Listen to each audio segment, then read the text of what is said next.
Hello, my fellow fallible humans. My name is Tanya McIntyre, and this is the Red Roof Recovery Show, a program to soften the path of recovery from substance and behavioral addictions. On today's episode of Red Roof Recovery, I'm joined by my best friend and my life partner, Sir Lancelot, I call him. Hello, my darling. Thanks for being here. Hello, my love. Thanks for allowing me to be with you again. Well, I like when you're here because when you're talking, I can have a sip of my water, and your presence helps ease a little bit of the anxiety I feel around public speaking. Yes, that's traumatizing for a lot of people. And you, who are essentially an introvert, I would have expected you to have some anxiety around this platform, but you seem to shine. So I'm grateful for that as well. I'm not sure shine. It doesn't seem to bother me. I don't know why, but. Well, I'm certainly grateful that you are willing to bring your family perspective to these complex topics around addiction, because you lived with me through my drug and alcohol addictions for more than 20 years. And I'm grateful that you stayed the course. Yeah, you were worth it.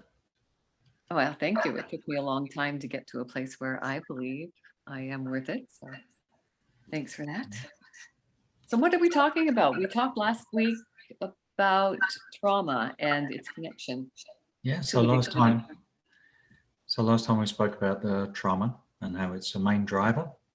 Right. Of addiction, and I thought this time we can talk about the tools that you've used on your recovery that you use to rewire, recalibrate the way you thought, how those tools helped you overcome, as you say, one of your drivers led you to a space where you didn't particularly like yourself, which I think is one of the main things you hear when you speak to people with addiction. They don't really like themselves, either from the past or what they're doing. So maybe we can talk about the main tools that you've used. So what are some of those? What's the main tool that you think that started you off on your journey? I think the one I talk about the most now, I'm a facilitator with a program called SMART, Self-Management and Recovery Training. And SMART is an evidence-based program for addiction recovery.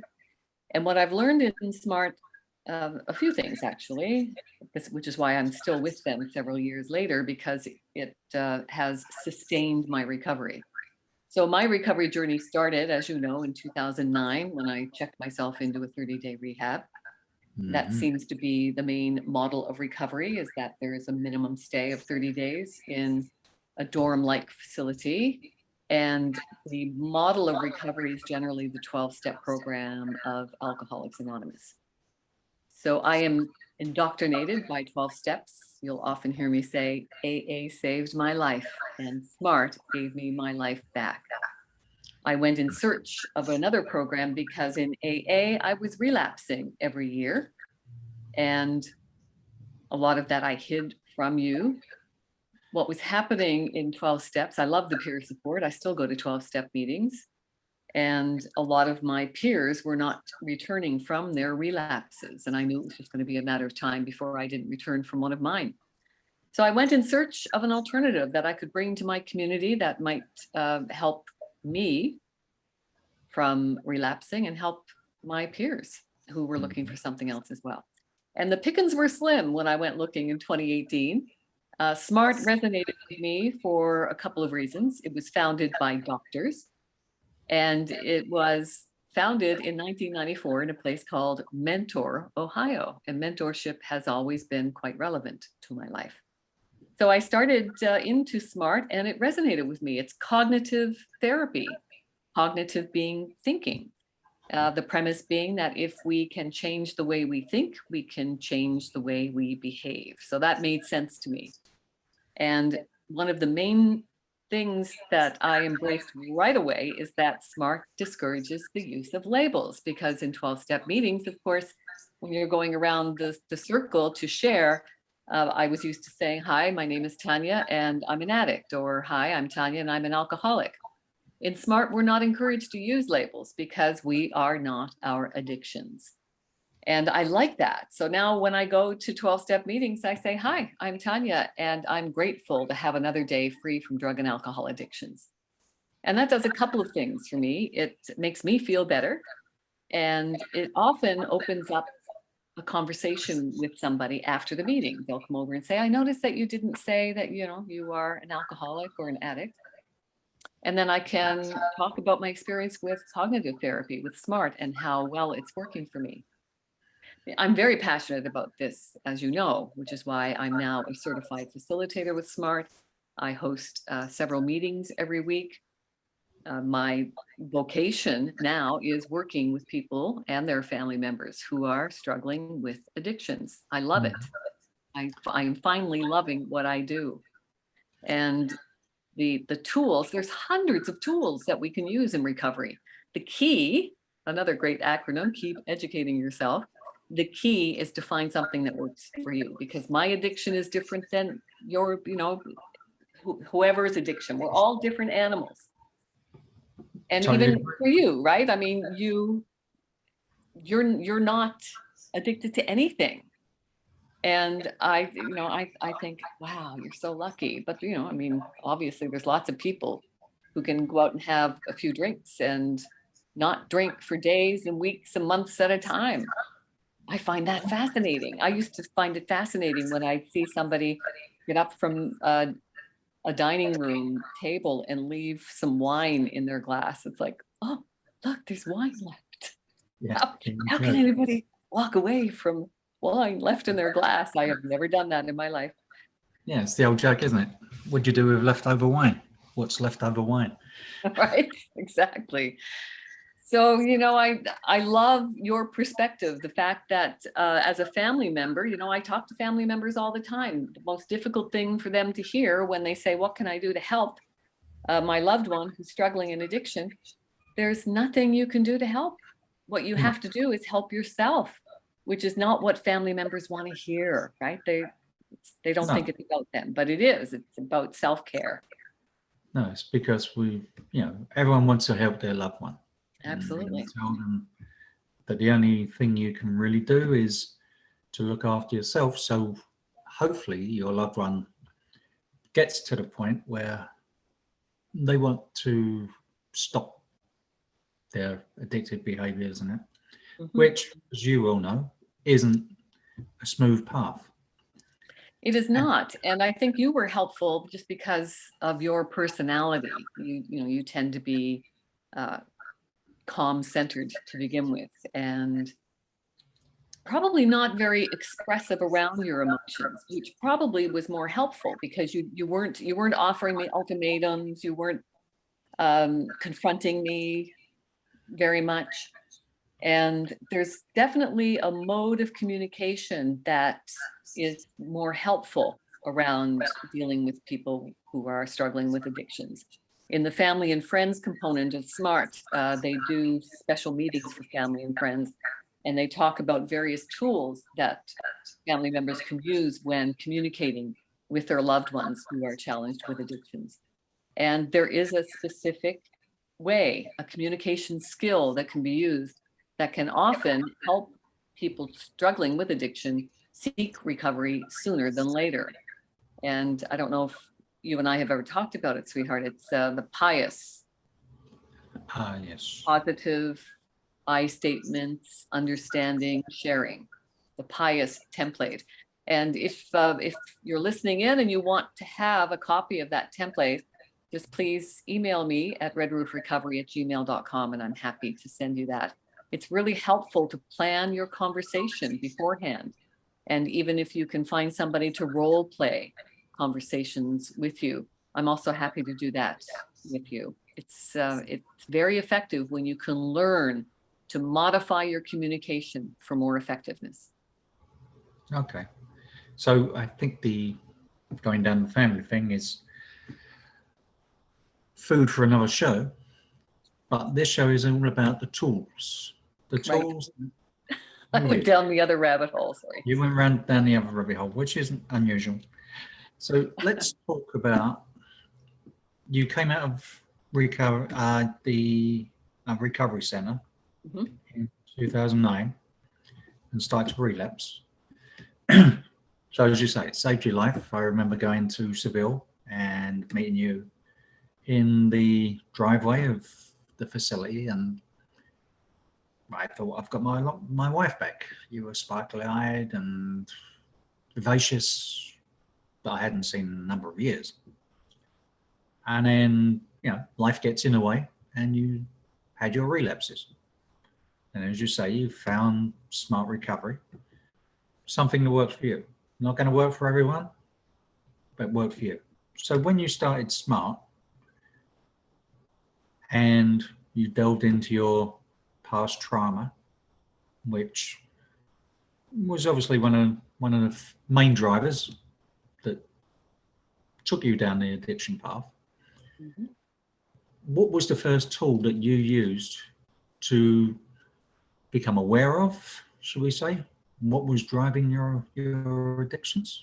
I think that's the best place to start, because awareness is the first step. It is the first step. We need to bring the pain to conscious awareness, which is what I never wanted to do, which is why I self-medicated my emotions for most of my adult life. And I think it was probably in the beginning, it was listening to doctors like Dr. Gabor Mate. He's one of my favorite mentors. And he's the Canadian doctor who worked in Vancouver's East Side for a dozen years. And Vancouver's East Side is said to be the most densely populated, chronically addicted population in North America, if not the world. So he was immersed in that segment of the population for a big chunk of his career. And he said, we need to stop asking why the addiction and start asking why the pain. Because in his experience, he said trauma is the common thread with people who are challenged by addiction. So I thought about that because, we dismiss trauma because everybody has experienced some kind of trauma at some point in their lives. And as a society, I think we are very dismissive of that trauma. I mean, we have prisons filled with people who are there because of addictions, which are the result of childhood trauma. And it's the wrong approach. That's the kind of society we live in. So my daily motto is, well, what can I do from where I am with what I have today? Acceptance has been the main tool for me, unconditional acceptance of myself, of others, and of life. I always had lots of conditional acceptance on myself, others, and life. So I think getting to a point of unconditional acceptance has been huge. And it's something I work on every day. In fact, I was just working on something called the Unconditional Acceptance Manifesto, because I'm going to start building a community of people who resonate with what I say and practice and what works for me. And this unconditional acceptance has been a huge part of my recovery, my successful and sustainable recovery, because I couldn't accept that I would never be able to sit down and enjoy a glass of wine with dinner. I didn't want to accept that I would have to change my lifestyle. I couldn't socialize the way I used to socialize because I was basically an introvert, forcing myself to be an extrovert in certain social circles where I would network. Yeah, so I think. remember. Sorry? I remember when we first met, I thought you were an extrovert. I thought you were the yin to my yang, because I've always been an introvert. Although over the last couple of years, we seem to have swapped a little bit of our personalities. They say that's what happens when you've been around a partner for a long time. We just recently, we were married in 1991, and we're recording this in 2022. So we recently celebrated 31 years of marriage bliss. Mm-hmm. And I don't say that sarcastically. I look at this 31 years and I'm thinking, wow, that went fast. And I really still not only love you, but I still really, really like you. You're a wonderful man, and you're the top of my gratitude every day. I think that's the foundation of anything, liking the person you're with. Again, we digress. Yes, we do. Thanks for keeping me on track. So was the tool of the unconditional acceptance the first one you started to use?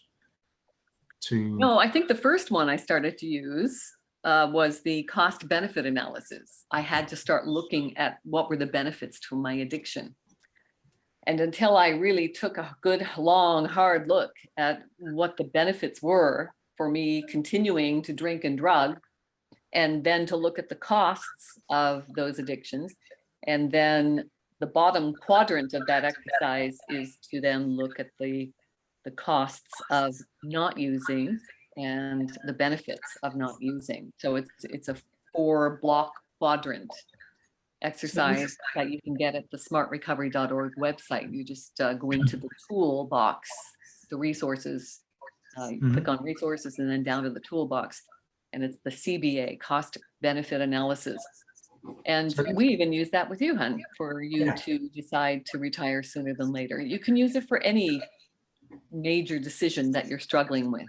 It really helps get it out of your head and onto paper.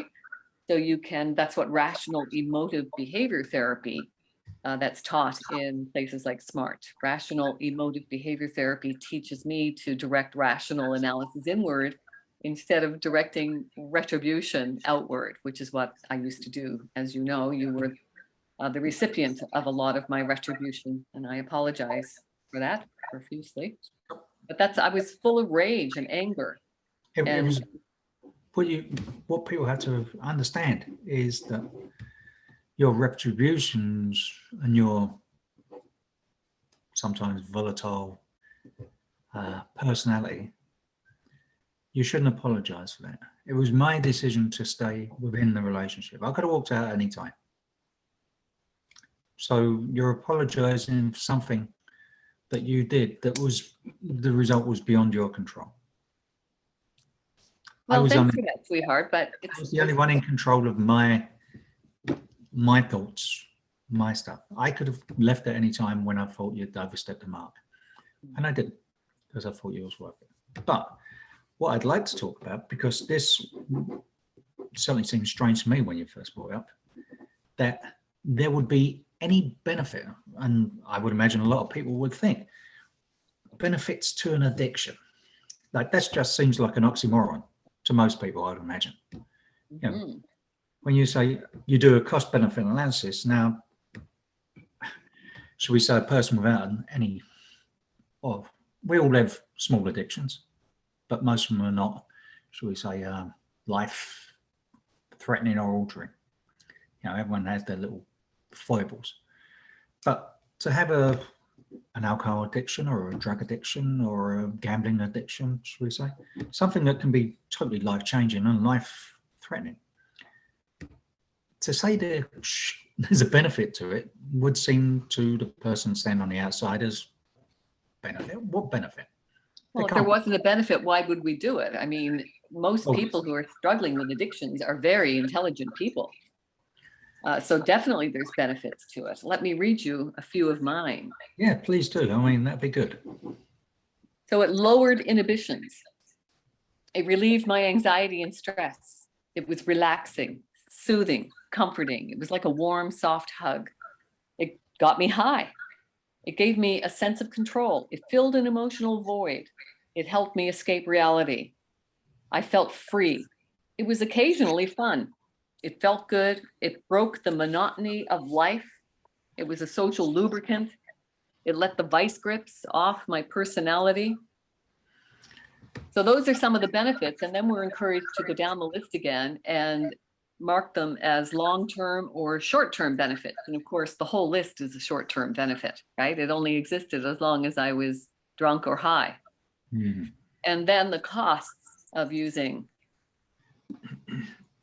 Lowered inhibitions. That was also a cost. The isolation, the depression, the debt, the money it was costing. It created a pattern that, well, not so much me, but I wanted to be a better example for the children in my life. So it created a pattern that I wasn't proud of. Hurting myself and hurting my loved ones. A deadly risk while driving, danger to life, health and safety. I used to drug and drive, drink and drive, thinking that I was actually a better driver, believe it or not. I was just one of the lucky ones that just didn't get caught. A lot of my peers are in prison for having killed somebody while driving drunk or drugged. Destruction of relationships. I was very fortunate to not have lost you. The shame. Great deal of shame, heavy, heavy shame. And temporary relief. So that's a cost of the addiction. And then you go down that list again, and are they long-term or short-term? And of course, all the costs are long-term. And then on the bottom part, now you've got 2 more quadrants to this exercise. You do the benefits and the costs of not using, not drugging, drinking, whatever, gambling. So for me, the long-term benefits were regaining my relationships, giving me clarity, hope, ability to solve my problems. I was healthier. It improved my safety. I was more productive. It improved my self-esteem, my self-respect. I was more authentic, more free time, easier to self-love. I was getting much better sleep, more money, easier to see the underlying conditions causing my addictions. No more hiding behind lies, peace and serenity, less anxiety, and joy of moving on, JOMO. So a lot of people say the fear of missing out, FOMO, is what keeps them using. And I kind of joke and say, let's turn FOMO into JOMO, joy of moving on. And all of those benefits of not using are long-term. And then you look at the costs of not using. Well, facing people the day after a lapse or relapse, again, carrying that shame, the FOMO, fear of missing out, learning how to solve my problems, learning to accept life on life's terms, having to face and deal with the impulsive need to have instant gratification, harder to get to know coworkers, harder to socialize, and then accountability for my actions. Internalized stigma is a big one, learning the hard way who is with you and who isn't.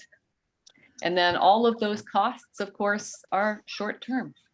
So reflecting on something like this, just something as simple as a 4-quadrant exercise of getting it out of my head and onto paper and reflecting on that, I think was, it offered me a big aha moment. Mm-hmm. So do you still use the cost benefit analysis? Absolutely. Yeah, I do one every quarter, every 3 months. So it is one of these things that, again, the journey from addiction to non-addiction is always ongoing. Absolutely. When people ask me, when am I cured? Well, unfortunately, if you're looking at it as the end, you're going to see an end to this process. There is no end to it. It becomes a way of life because you're changing how you think so you can change how you think and feel. And all of that combined then will create better behaviors. And that takes time. It takes a persistent willingness to exert consistent efforts to help ourselves. And that's part of life. You know, the important part, I think, of any recovery journey is to have a plan. A structured routine has been paramount in my sustainable recovery. Okay, so when people do this cost benefit analysis and they look at all the things and they ask the question, when will it be over? What are they actually talking about? When they can go out and socially drink with their friends, when they can just forget about everything? What do people say is the goal for it to be over? Well, I think that's when romantic recollection comes in, right? That's what I used to fall into, that trap of romantic recollection, that when do I get my life back? Because we think that was better.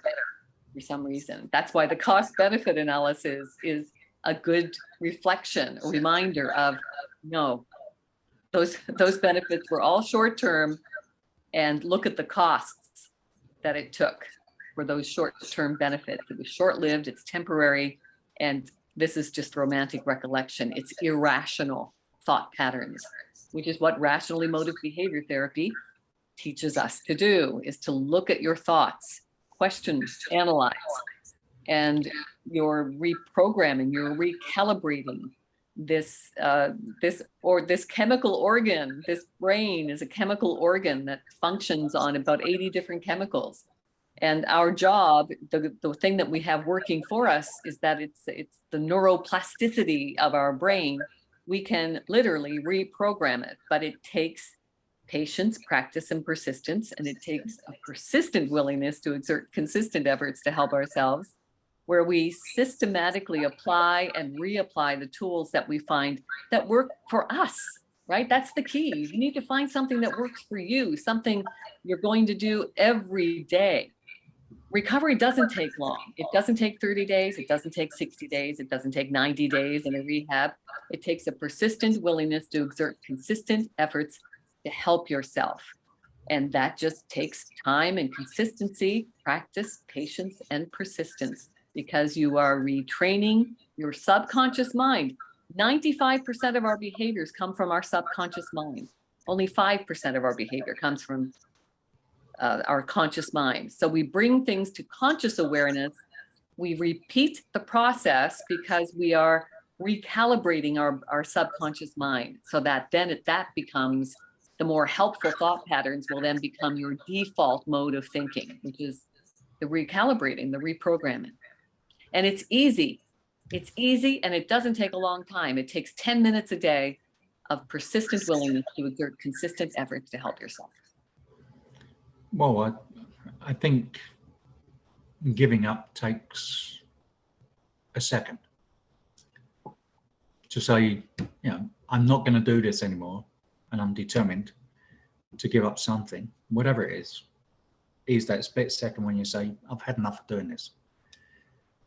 Putting that into practice is the learning that you go through.